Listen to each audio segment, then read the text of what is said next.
Hi, it's a beautiful morning in Simonstown, midsummer, and as you can see, this is a great day.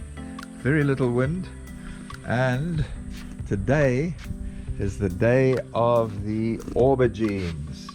Here we have the aubergines which you've seen over the last few months. They've grown up to this stage now. That's a beaut.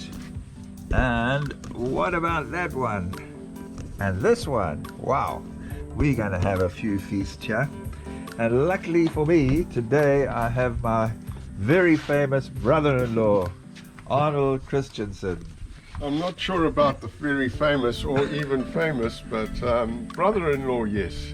Stuart's my brother-in-law. You say you're not very famous? No, no. He's a very famous genetist, professor of genetics, the whole bit. And I'm lucky enough to have him as my brother-in-law. And he loves aubergines. Arnie, why do you like aubergines so much? I don't know, Stuart, but even from when I was a child, and you know, most children don't like aubergines, Yeah. but from childhood, I've always loved aubergines, love the taste. And of course, you can do it in so many different ways. You can present aubergine in so many different ways. Like the other day, you gave us a really nice aubergine, sort of like this, you know, really nice shape. And what we did was we sliced it and fried it with a little bit of salt, and then we made aubergine sandwiches. So we had aubergine, my wife had a savory mince, tomato, some cheese sort of melted on that, and aubergine on top. So we had, I suppose it was sort of a faux moussaka in a way, but it was an aubergine sandwich. Wow. Fantastic. So Wow. that's one way that I like it.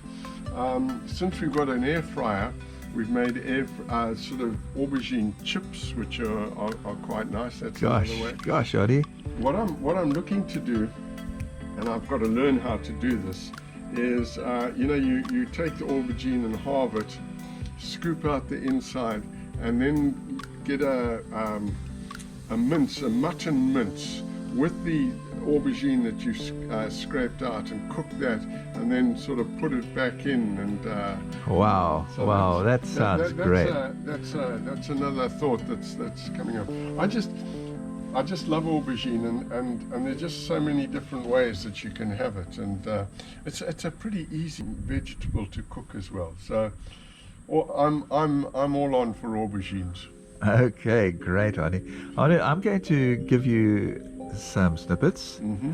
They've been sterilized, and won't you choose the aubergine that you like? Anyone that you like. Which one would you like me to have? You can have anyone. This one that I was pointing out is absolutely fantastic. I mean, if you look at it, totally regular shape. If you cut that one down the middle and scoop it out, I think it'll be fantastic. So if I may I have this one? Absolutely, yeah. Yeah. There we Look at go. that. So there you've got it's even got where I've got a cut. It's got a sort of a ridge here. So cut it down there, scoop it out. I mean, it looks absolutely fantastic, and that will be well worth eating. So my wife and I will enjoy that. Wonderful. Thanks, Stu. But I've got a friend as well who's also very passionate about aubergines. He's going to cook some for a video. Would you be prepared to do that at some stage? Yes, once I've learned how to cook the first one, so that when I do the second one, I don't make too many mistakes. You know, as I say, the other day it was very simple. Just sliced it, made sandwiches, cooked it, put the savory mince on with lovely tomatoes. I see you've got lovely tomato and cheese, another piece on top. That was easy, I can do that. But I think it's going to take a little bit of Anyway. at least one trial first too. I think that this man has intention. He wants more of these. Well, that's one way of ensuring I get more of them, yeah. Cheers. Yeah. Well, wasn't that great? Arnie is the guy for aubergines. I've actually tasted some of his food. It's really delicious. And I'm afraid we'll have to say goodbye from Stuart's Garden, Simonstown. Remember, if you enjoy this, give it a thumbs up, Look forward to seeing you soon. All the best from Stuart.